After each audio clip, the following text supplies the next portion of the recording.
The business-class cabin reeked of expensive cologne and judgment. Connor Walsh clutched his 8-year-old son Dylan's small hand as passengers stared at their faded clothes and duct-taped backpack. "I'm sorry, sir." The flight attendant's voice dripped with condescension as she examined their boarding passes. 12F is business class. There must be some mistake." Her painted smile never reached her eyes. The woman in the Chanel suit whispered loud enough for everyone to hear.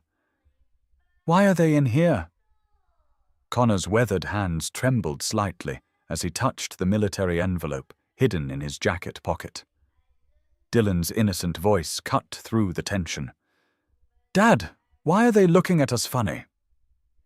But when 3 F-22 Raptors suddenly thundered alongside their commercial aircraft in perfect formation, and the pilot's voice crackled over the intercom requesting permission to honor someone called Midnight Viper on board, every whisper in that cabin died. Connor's face went ashen, because those fighter jets knew exactly who was sitting in seat 12F. Connor guided Dylan past disapproving stares, while expensive perfume mixed with judgment hung thick in the recycled air. Other passengers clutched their designer handbags closer, as if poverty might be contagious. "Last-minute upgrade, due to overbooking." Connor's voice remained steady despite the tremor in his hands. The flight attendant's name tag read Stephanie, and her expression suggested she'd rather be serving actual paying customers. "Well, please ensure your child doesn't disturb other passengers." She sniffed. Dylan's worn sneakers squeaked against the polished floor as they found their seats. "Dad, this is fancy," Dylan whispered, his small voice carrying wonder despite the hostile atmosphere. Connor forced a smile, the same one he'd perfected during 3 years of struggling alone. "Some people judge by appearance, buddy. We know who we are," he said quietly. But his fingers found the crumpled military envelope in his jacket pocket, feeling the weight of secrets buried deeper than any grave. Dylan looked up with confusion clouding his young features, sensing undercurrents he couldn't understand. The careful anonymity Connor had built over 3 years pressed against his chest like a physical burden. The businessman in seat 11A made no effort to lower his voice as he spoke into his phone. "Probably using stolen miles or welfare benefits. Security these days is pathetic." His cologne was as overpowering as his arrogance, filling the space with assumptions and privilege. Connor's knuckles whitened as he gripped the armrest, muscle memory keeping his breathing controlled. Dylan tugged on his father's sleeve with small fingers. "Dad, what are welfare benefits?" The innocent question hung in the air like an accusation, drawing more stares from passengers who seemed entertained by their discomfort. Stephanie returned with her practiced smile, carrying a tablet and barely concealed irritation. "Sir, we actually have some lovely seats available in economy class. Might be more comfortable for your family situation." The pause before comfortable spoke volumes about what she really meant. Connor's voice remained level, each word carefully measured. "We're fine here, thank you." Her smile faltered, revealing irritation beneath her professional mask. The threat was subtle but unmistakable, hanging between them like smoke from a distant battlefield. The woman in the Chanel suit leaned across the aisle, diamonds catching overhead light like tiny weapons. "Excuse me, but some of us pay premium prices to avoid this situation." Her voice carried authority of someone accustomed to having complaints heard immediately. Connor turned to face her, something dangerous flickering in his eyes. "My son and I have every right to be here," he said quietly, each word carrying controlled fury. The woman's mouth opened and closed like a fish, gasping for water, unused to being challenged by someone she'd classified as inferior. Dylan tugged on Connor's sleeve, his small face creased with worry. "Dad, maybe we should sit in the back. I don't want people to be upset." The innocence in his voice cut deeper than any insult.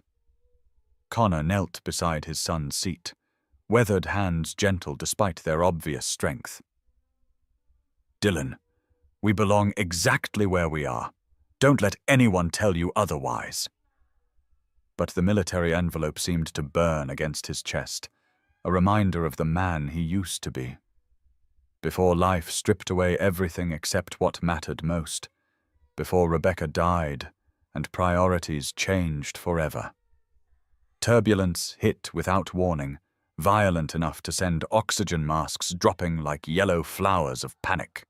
Screams echoed through the cabin as the aircraft bucked and rolled, tossing passengers against their restraints. The businessman gripped his armrests with white knuckles, face the color of old newspaper.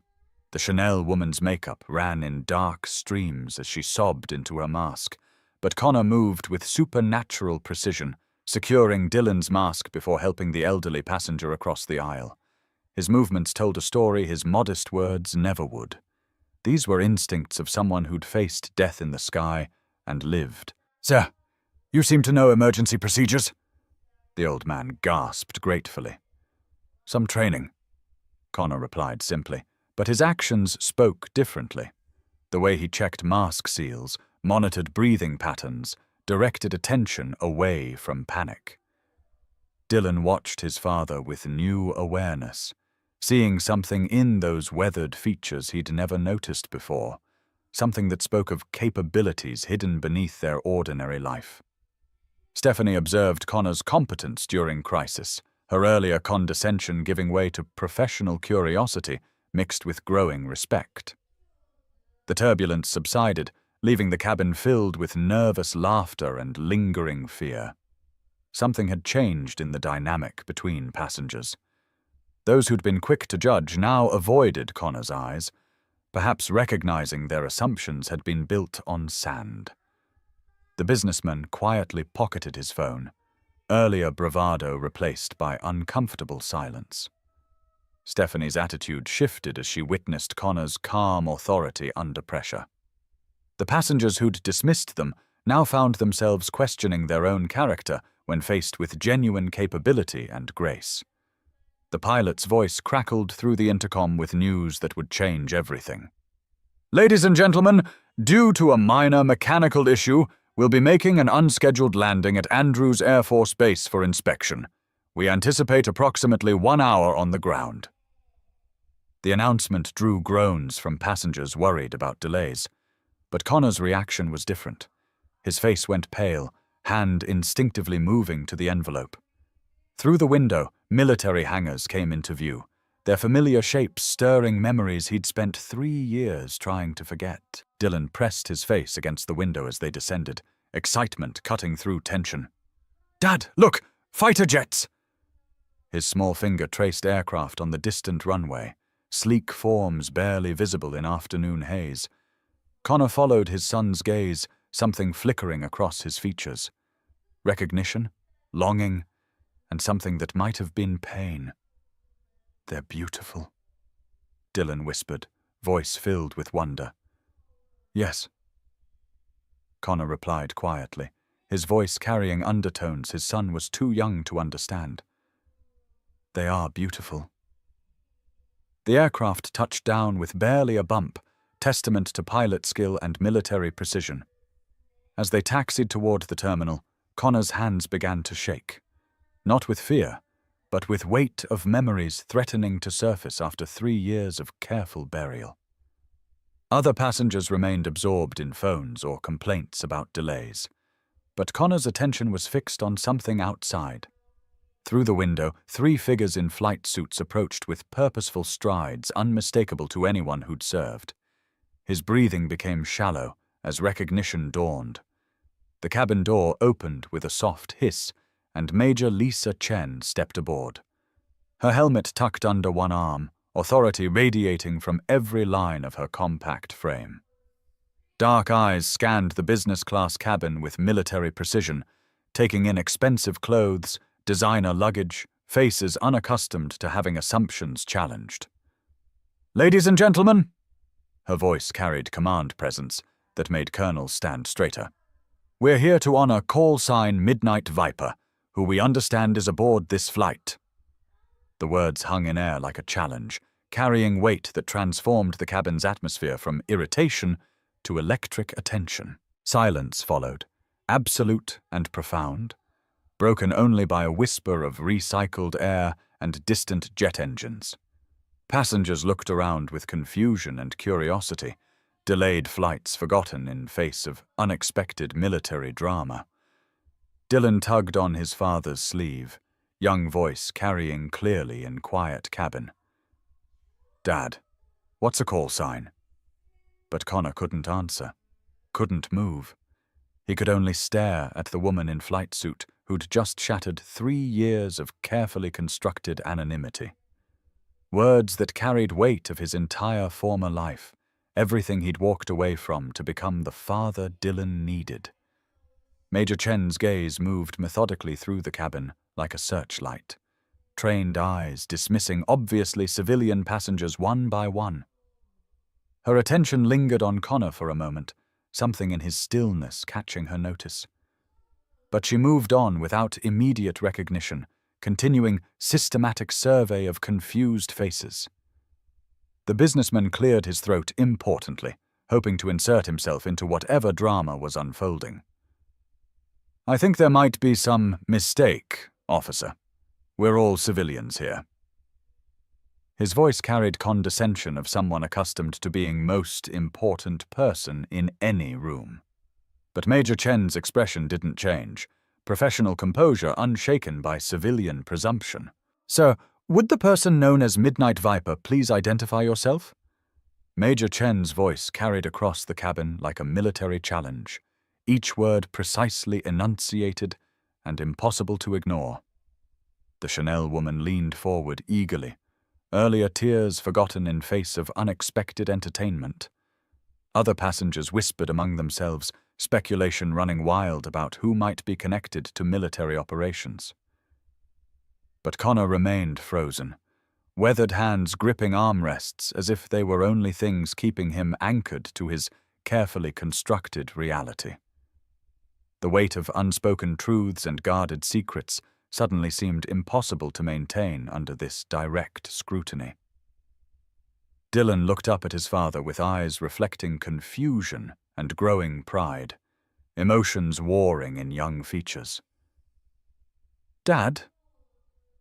The single word carried weight far beyond its simplicity, a question demanding an answer Connor wasn't ready to give. Silence stretched like taut wire under increasing tension, filled with weight of hidden truths demanding acknowledgement. Every eye in the cabin focused on unfolding drama, earlier judgments forgotten in face of revelation that promised to rewrite everything they thought they understood. The moment stretched until it became unbearable, heavy with expectation and carefully guarded secrets that could no longer remain hidden. Connor's hand moved involuntarily to the envelope in his pocket, fingers tracing familiar outline of pilot wings through worn fabric. Major Chen's eyes followed the movement with sharp attention, professional instincts recognizing something significant in the gesture.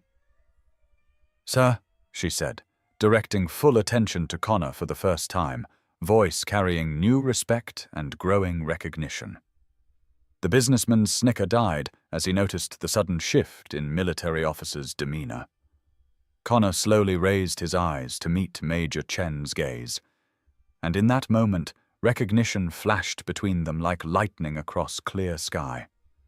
Her posture shifted imperceptibly, years of training warring with genuine surprise. "Captain Walsh?" The question escaped her lips before she could stop it, carrying weight of reputation and respect that transcended rank. The cabin erupted in confused whispers as passengers tried to process this unexpected development. "Former captain." Connor's voice was barely above a whisper, each word carrying weight of choices made and paths abandoned. "I've been out for 3 years." But even as he spoke, his bearing began to change. The careful slouch of a man trying to blend in gave way to something more fundamental. Military bearing wasn't something that could be completely erased, only hidden beneath layers of civilian life and deliberate obscurity. "Sir!" Major Chen snapped to attention with precision that would have made drill sergeants weep, her salute crisp and unwavering. The sound of heels clicking together echoed through cabin like gunshots, causing several passengers to jump. "Major Lisa Chen, 1st Fighter Wing. It's an honor to meet you, sir." Her voice carried reverence that transformed cabin atmosphere completely, turning skepticism into stunned silence. The businessman's mouth hung open, earlier arrogance replaced by confusion and dawning realization that he'd badly misjudged the situation. His expensive suit suddenly felt like costume jewelry in presence of genuine heroism. 2 more pilots entered the aircraft with movements speaking of confidence earned through facing death at 30,000 feet. Captain Rodriguez moved with swagger of someone who'd survived situations that would break lesser men. Lieutenant Barnes followed with bearing of youth, tempered by training beyond his years. Both men took one look at Major Chen's rigid posture and immediately snapped to attention themselves, training overriding confusion about unusual circumstances. The transformation in cabin atmosphere was electric, charged with military precision and respect that cut through civilian assumptions like a knife. Some truths couldn't be hidden once properly illuminated. "Holy shit!" Captain Rodriguez breathed, then caught himself with visible embarrassment. "Sorry, sir. Captain Miguel Rodriguez, 427th Fighter Squadron." His voice carried genuine excitement, enthusiasm usually reserved for meeting childhood heroes. "You saved my wingman over Syria in 2018. Jackson owes his life to your instruction." The words hung in air like incense, transforming Connor from object of derision to something approaching legend in space of heartbeats. Dylan stared up at his father with eyes wide as dinner plates, young mind struggling to process this sudden transformation that rewrote everything he thought he knew. "Dad?" The word carried wonder and confusion in equal measure, spoken by a boy who thought he understood everything about the man who'd raised him alone. Connor's weathered hand found his son's smaller one, calluses earned from manual labor, telling a story that suddenly seemed incomplete. "Dylan, there are things about Daddy's old job that I haven't told you," he said quietly, voice carrying weight of secrets finally coming to light. The admission hung between them like a bridge waiting to be crossed, depending on what happened in next crucial minutes.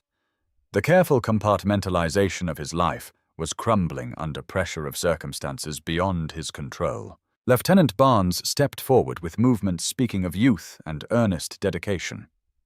"Sir, you probably don't remember, but you pulled my aircraft out of a flat spin during training exercise in 2019. I wouldn't be standing here without your instruction." His voice carried genuine gratitude of someone who'd stared death in face and been given second chance. The cabin had become completely silent, passengers hanging on every word as they witnessed something they'd never expected to see. Even Stephanie had stopped pretending to work, attention captured by unfolding drama that promised to redefine everything she thought she understood about service and sacrifice. Major Chen addressed the cabin with authority of someone accustomed to commanding attention and respect. "Ladies and gentlemen, you're in presence of one of finest pilots in Air Force history." Her words carried weight of absolute conviction, each syllable precisely chosen for maximum impact. Captain Walsh led a rescue mission into hostile territory deemed impossible by command. He brought home 6 downed airmen and his entire squadron without losing a single aircraft. The businessman's face flushed red as he realized magnitude of his earlier misjudgment. His expensive suit suddenly felt like costume jewelry in presence of genuine heroism. His throat worked silently as he struggled to find adequate words. "Additionally," Major Chen continued, voice carrying across cabin like battlefield citation, "Captain Walsh revolutionized combat training protocols during his 17-year career. He's directly responsible for preparing over 200 pilots currently serving worldwide." The Chanel woman's diamonds seemed to lose their sparkle compared to quiet dignity radiating from the man she'd dismissed so casually. Her perfectly manicured hands twisted in her lap as she struggled with realization that her prejudices had been built on foundations of ignorance rather than knowledge. Some assumptions crumbled when faced with uncomfortable truths about character and sacrifice that challenged comfortable worldviews. Captain Rodriguez pulled out worn flight log, pages yellow with age and marked with years of service. "Sir, would you please sign this? I've carried it since Syria mission as reminder of what leadership looks like under pressure." His request carried reverence of pilgrim asking for blessing, transforming simple autograph into something approaching religious experience.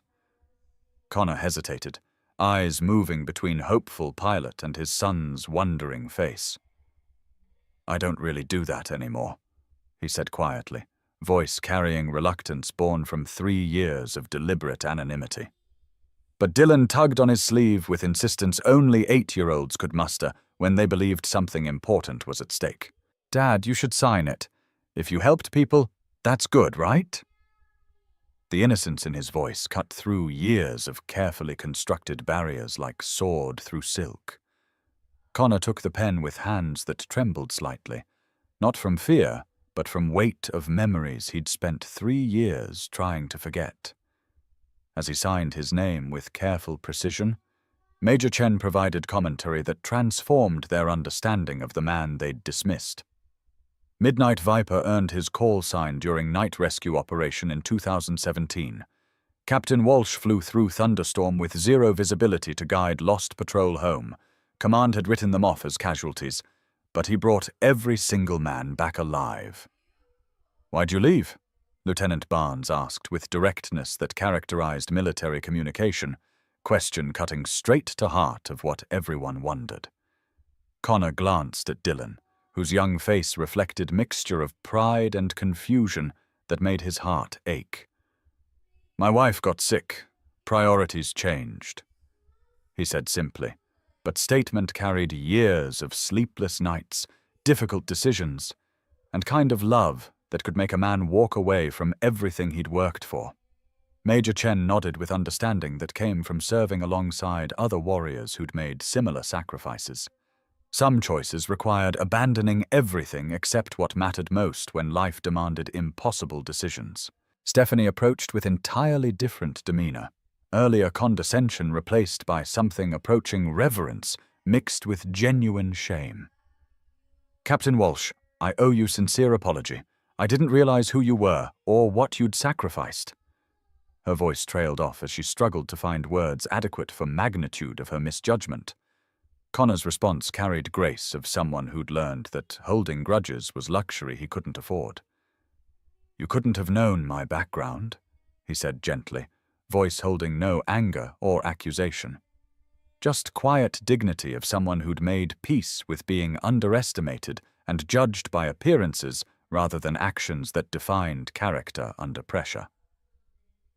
The woman in Chanel suit rose from her seat with movements that seemed to require tremendous effort. Earlier arrogance replaced by shame that made designer clothes look shabby. "I'm Patricia Morrison," she said, extending manicured hand that trembled slightly. "I owe you sincere apology for my inexcusable behavior." But Connor didn't take her hand immediately, steady gaze holding her accountable without cruelty. "No apology necessary," he said finally. "You showed who you are when you thought it didn't matter." The words hung between them like judgment that couldn't be appealed, carrying more weight than any raised voice or angry confrontation could achieve. The businessman cleared his throat awkwardly. Earlier bravado completely evaporated like morning mist. "Perhaps I misjudged the situation rather badly," he offered weakly, expensive watch suddenly seeming like cheap jewelry compared to quiet strength radiating from Connor. Connor's response was measured and final, delivered without malice, but with finality that made further discussion pointless.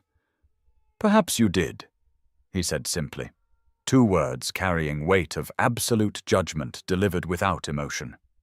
Some lessons could only be learned through experiencing their full consequences, when comfortable assumptions collided with uncomfortable truths about character and moral courage.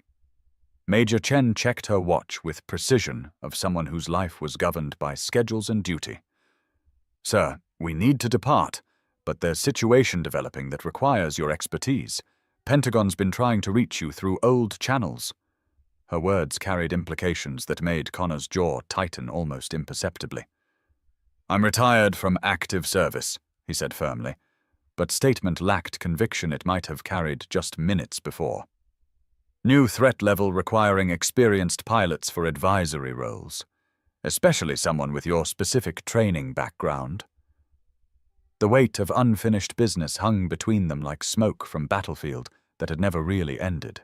Dylan looked between adults with acute perception that children possessed, sensing undercurrents he couldn't fully understand but recognizing as important to their future. "Dad, are you really hero like they say?" The question hung in air like challenge, carrying with it years of carefully constructed normal life that suddenly seemed built on foundations of concealment rather than privacy.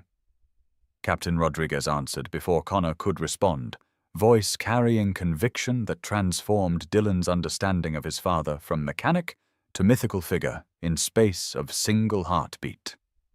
"Your dad is legend, son. Stories about Midnight Viper are required reading in flight school."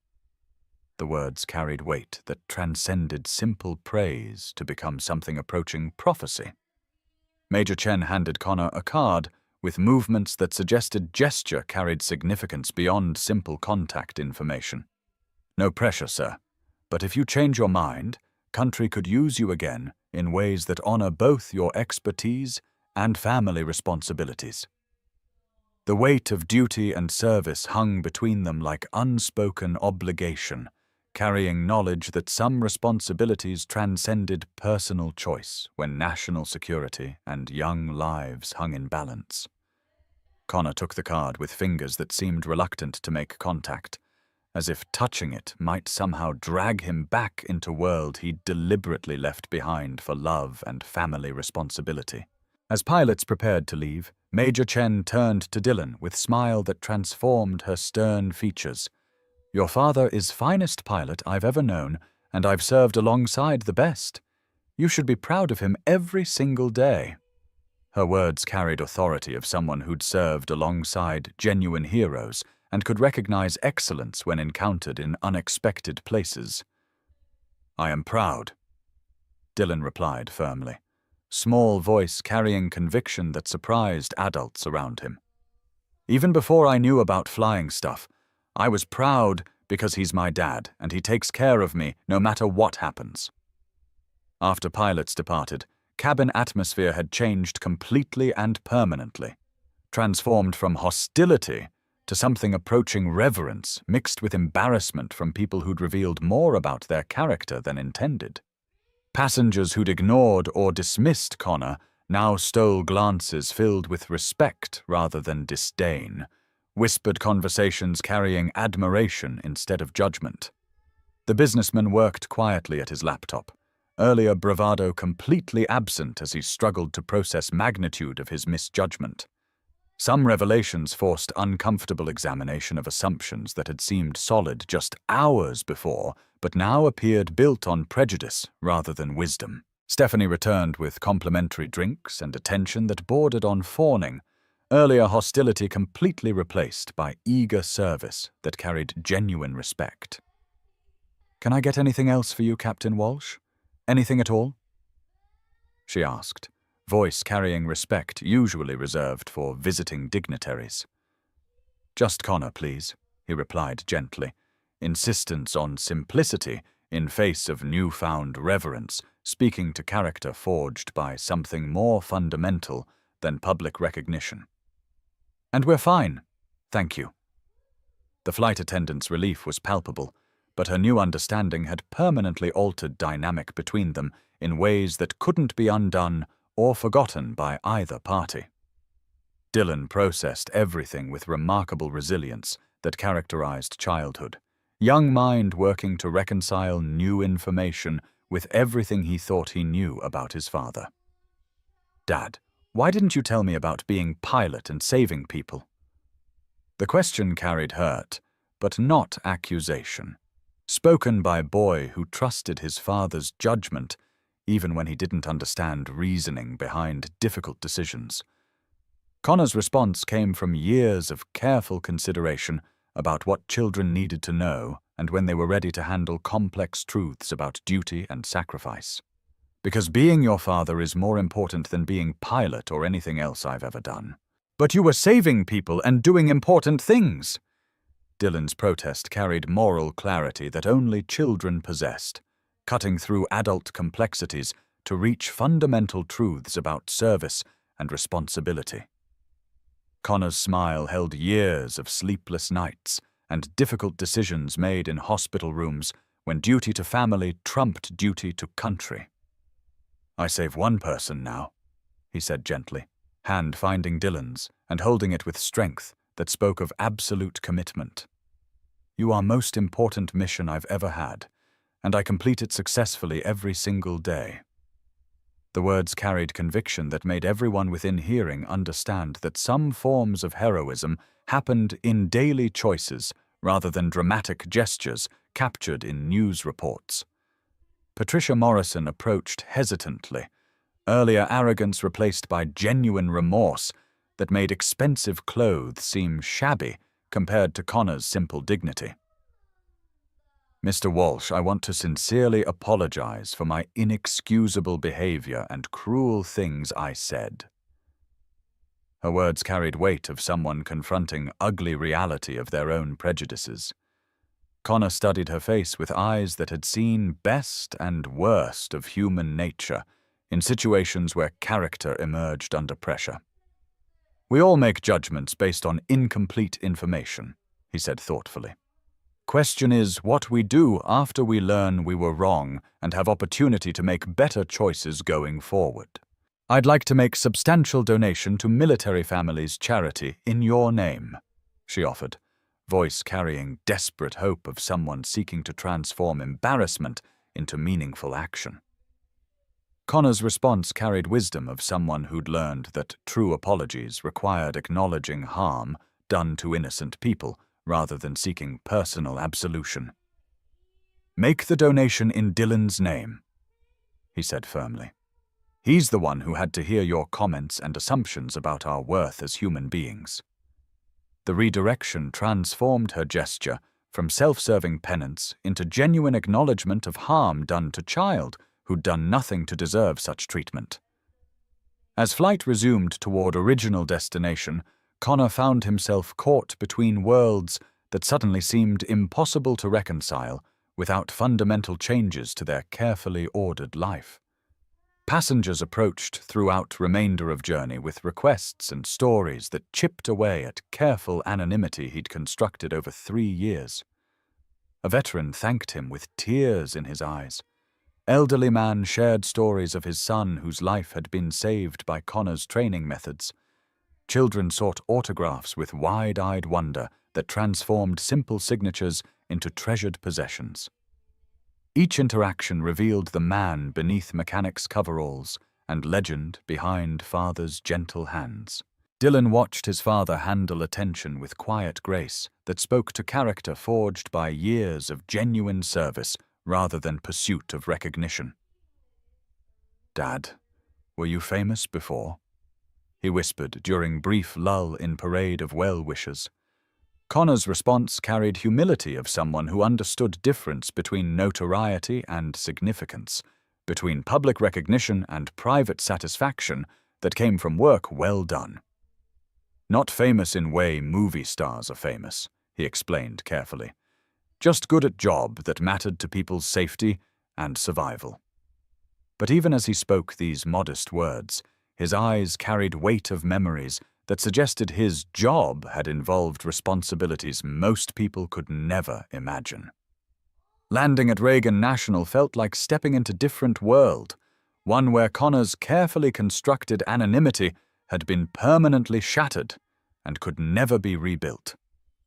As passengers deplaned, several stopped to shake his hand with reverence, usually reserved for meeting genuine heroes whose actions had shaped history. Patricia Morrison left her business card with offer that carried genuine commitment born from shame and desire to make meaningful amends. If you ever need anything for Dylan's education, activities, or future opportunities, please contact me, she said with sincerity that suggested her earlier behavior had taught important lessons about cost of judging people by appearances rather than character. In terminal, Connor's phone buzzed with missed calls from numbers he didn't recognize, area codes that suggested official interest he'd hoped to avoid forever. The weight of his former life pressed against carefully constructed present like water against weakening dam, threatening to flood everything he'd built in 3 years of deliberate obscurity. Dylan gripped his father's hand tighter as they navigated through crowds that suddenly seemed filled with potential complications rather than simple travelers.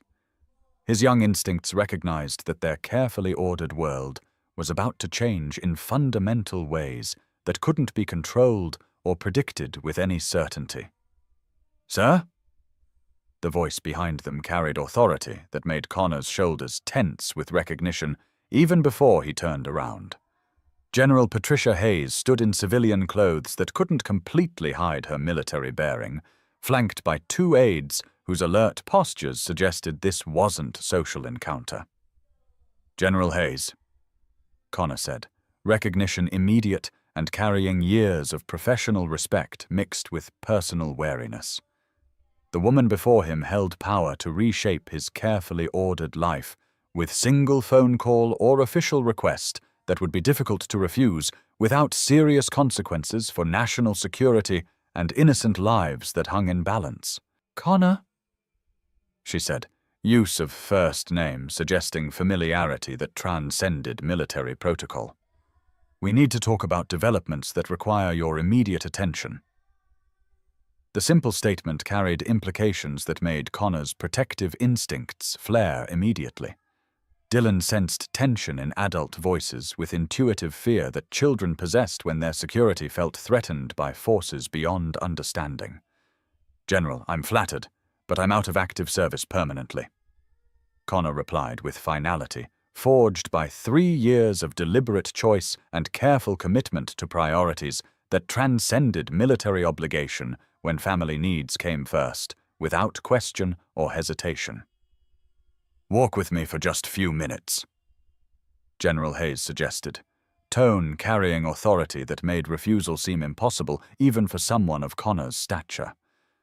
They moved to quiet corner where conversation could remain private, despite crowds surrounding them. Her expression carried gravity that suggested weight of classified information and national security implications, rather than simple military courtesy. Dylan remained close to his father, sensing undercurrents he couldn't understand, but instinctively distrusting any force that might separate him from only parent he had left in world that suddenly seemed less predictable and secure than it had been just hours before. 3 weeks ago, major cyber attack hit Air Force training systems with unprecedented sophistication, General Hayes began, words carrying implications that made Connor's blood run cold. "Flight simulators compromised, training protocols corrupted in subtle ways that create fatal errors under combat conditions. We've had 6 near misses with newly graduated pilots in situations that should have been routine." The information hung between them like ticking bomb, carrying knowledge that young lives hung in balance of decisions that would be made in next crucial minutes. Connor listened with focused attention of someone whose training had never completely left him, despite 3 years of deliberate civilian life. "Someone systematically targeting our pilot preparation programs with surgical precision," General continued, voice carrying weight of classified briefings and sleepless nights. "Making subtle changes that aren't immediately detectable, but sufficient to create fatal errors in real combat situations, where split-second decisions mean difference between life and death." The implications were staggering, suggesting enemy that understood American military training well enough to corrupt it from within using knowledge that should have been secure and compartmentalized. Connor's mind began analyzing patterns and possibilities with systematic approach that had made him legendary among peers for solving complex problems under pressure. That's absolutely insidious, Connor said quietly, already beginning to grasp full scope of threat they were facing. It gets worse, General Hayes replied grimly. We suspect inside job by someone with intimate knowledge of training methodology you developed between 2015 and 2022. Your specific innovations are being systematically corrupted and turned into weapons against very pilots they were designed to protect. The words hit Connor like physical blows, carrying realization that his life's work was being used as weapon against people he'd spent career trying to protect and prepare for survival in hostile environments that demanded split-second decisions based on sound training. Dylan tugged on Connor's sleeve with insistence that only 8-year-olds could muster when they sensed important conversations that might affect their security. Dad, what's sabotage? The question highlighted innocence that Connor had worked so hard to preserve. Childhood that existed in careful isolation from complexities of military service and national security threats. Connor knelt to his son's level, weathered hands gentle despite their obvious strength and weight of decisions that would reshape their entire future. Someone is hurting good people by breaking things they need to stay safe while doing dangerous work. Connor explained with careful honesty that characterized his approach to difficult topics children needed to understand without being overwhelmed. Like if someone broke firefighters' ladder so they couldn't rescue people from burning buildings? Dylan asked, his analogy carrying moral clarity that children possessed when reducing complex situations to fundamental questions of right and wrong.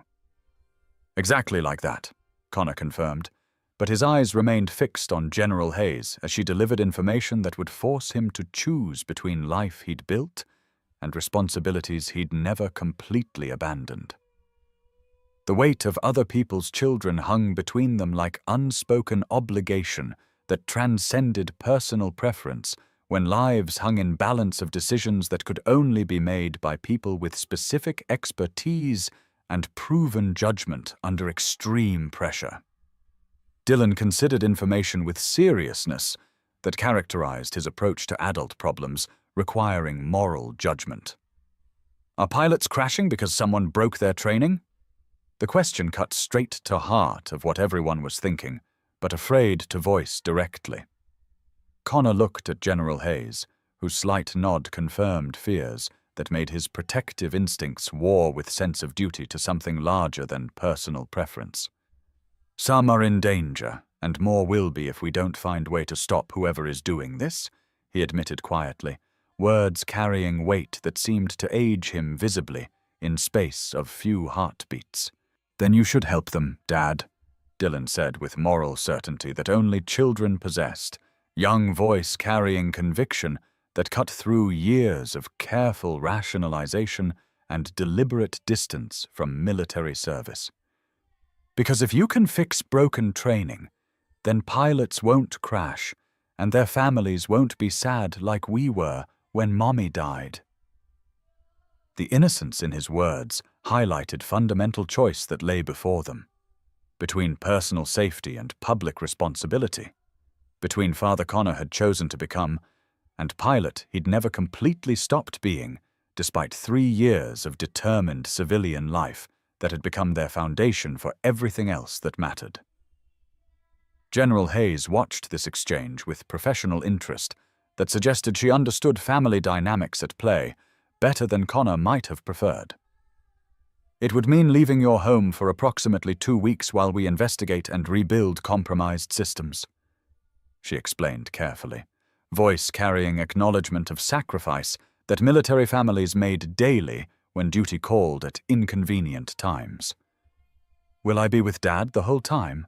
Dylan asked with directness that reflected their close relationship and his need for security in uncertain world. Every single day, Connor promised. But even as he spoke, he could feel weight of commitments that might prove impossible to keep in face of national security requirements. Then it's okay with me, Dylan said simply, his trust in Father's judgment absolute despite uncertainty that surrounded their future. Mommy always said we should help people when we can, especially when we're only ones who know how to fix what's broken. The reference to Rebecca carried years of conversations about duty and service that Connor thought his son had been too young to remember. General Hayes observed this exchange with recognition of moment when personal conviction aligned with national necessity to create possibilities that hadn't existed minutes before. Some decisions could only be made when all factors finally came together in perfect alignment of duty and family responsibility. "General, what aren't you telling me about this situation?" Connor asked with directness that carried years of experience, with military briefings that revealed information gradually. General Hayes exchanged glances with her aides in silent communication that suggested conversation was about to enter territory requiring even greater discretion. "We believe Saboteur is specifically targeting protocols you developed, with intimate knowledge of your training philosophy that shouldn't be available to outside actors." She continued grimly. "Your training methods are being systematically corrupted by someone who understands them well enough to turn your innovations into weapons against very pilots they were designed to protect. This is personal rather than just professional," Connor said, statement carrying understanding that some conflicts transcended disagreement about training methodology to become matters of fundamental worldview and personal animosity. "Very personal," General Hayes confirmed with gravity that made Connor's protective instincts flare with immediate concern for Dylan's safety. Connor's jaw tightened as pieces began falling into place with sickening clarity that left no room for doubt about personal nature of threat they were facing. "Someone with access to my methods, my psychology, my training philosophy, and years of close collaboration," he said, voice carrying recognition that betrayal often came from those closest to work rather than distant enemies. "You've been watching me and my family," Connor stated flatly, voice carrying accusation and understanding that privacy had been illusion that never really protected anyone. "Protecting you," General Hayes corrected with emphasis that suggested distinction was important. "Connor, whoever's doing this views you as threat to their operation because your reputation and methods represent everything they're trying to discredit and destroy." Dylan looked between adults with perception that made Connor realize his son understood more about their situation than anyone had intended to reveal. "Dad, are bad people trying to hurt you because you're good at teaching pilots?" The question cut straight to heart of fears Connor had hoped to keep hidden from his son forever. Connor's protective instincts warred with honesty that his son deserved as they prepared to make decisions that would affect both their futures.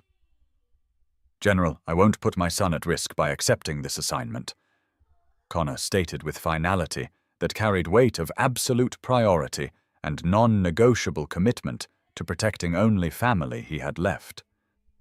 On base, he'd be safer than anywhere else with full security and best schools designed for military families.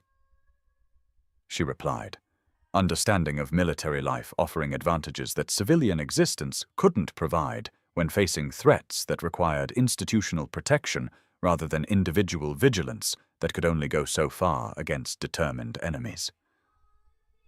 "And if I refuse this request?" Connor asked, though his expression suggested he already knew answer wouldn't provide kind of security he wanted for family's future.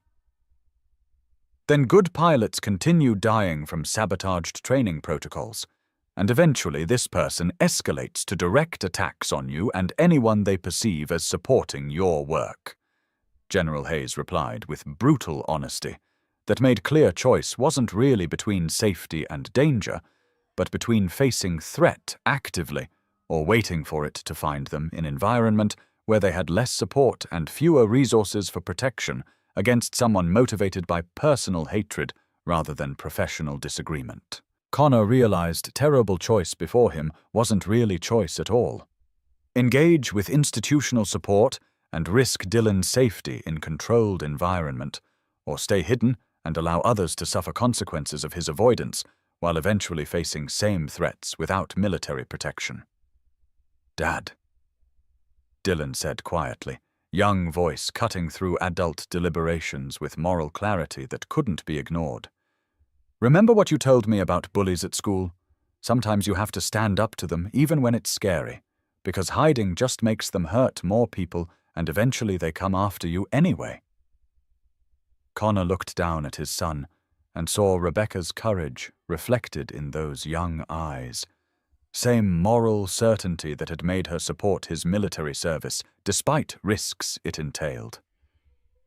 2 weeks maximum, Connor finally said, words carrying weight that would reshape their carefully ordered life. But Dylan's safety is absolutely non-negotiable under any circumstances. General Hayes nodded with understanding that came from dealing with military families who faced similar choices daily, when duty conflicted with personal preference and family security seemed threatened by larger obligations that couldn't be ignored without serious consequences for innocent people who depended on their expertise and moral courage. 6 months later, small airfield outside Washington revealed how they'd found balance between service and family that had seemed impossible during his active duty years, but proved sustainable when approached with wisdom gained through experience and loss.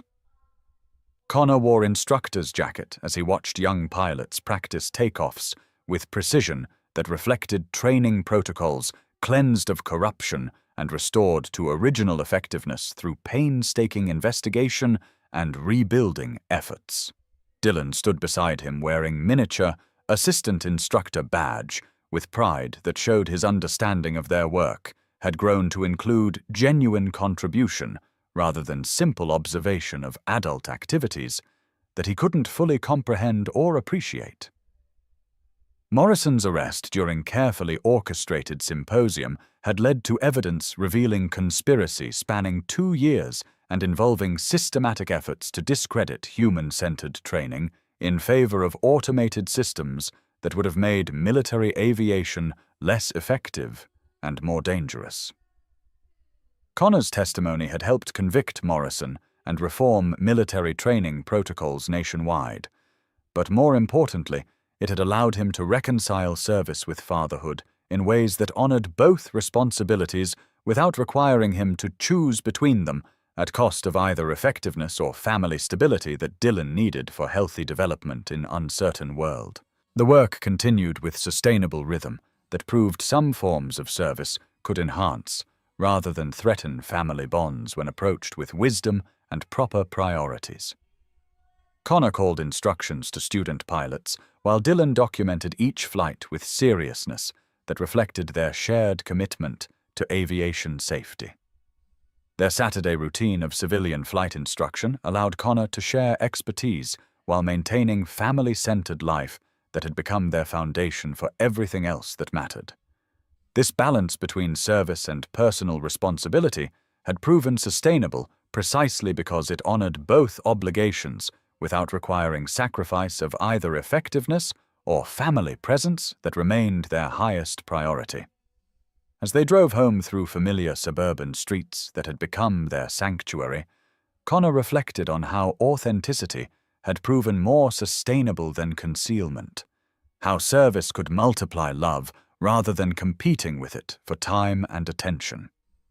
Their story continued, not with dramatic conclusions, but with daily choices that honored both their past and future, both Connor's individual capabilities and their shared commitment to values that transcended any single accomplishment or recognition.